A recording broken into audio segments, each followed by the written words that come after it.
જગમાલ ચોક જૈન ભુવન જુનાગઢ ખાતે જૈન સમાજના તેજસ્વી તારલાઓનો સરસ્વતી સન્માન સમારોહ યોજાયો। સમારોહમાં જૈન સંઘના 700 ઘરના 275 બાળકોને સન્માનિત કરવામાં આવ્યા હતા। આ સમગ્ર કાર્યક્રમનું સફળ સંચાલન જૈન સંઘ જુનાગઢના સર્વે હોદ્દેદારો અને કારોબારી સદસ્યોએ કર્યું હતું।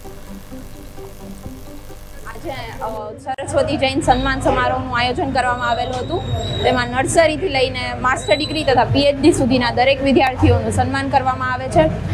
ડિજિટલ ઇન્ડિયાના ભાગરૂપે વિદ્યાર્થીઓને સ્માર્ટ વોચ તથા પેનડ્રાઈવ જેવી એક્સેસરીઝ અને સ્ટેશનરી તથા સ્ટુડન્ટ એક્સેસરીઝની કીટ વસ્તુઓ જેવી આપવામાં આવે છે। આજે સરસ્વતી જૈન સન્માન સમારોહનું આયોજન કરવામાં આવેલું હતું। તેમાં નર્સરીથી લઈને માસ્ટર ડિગ્રી તથા પીએચડી સુધીના દરેક વિદ્યાર્થીઓનું સન્માન કરવામાં આવે છે।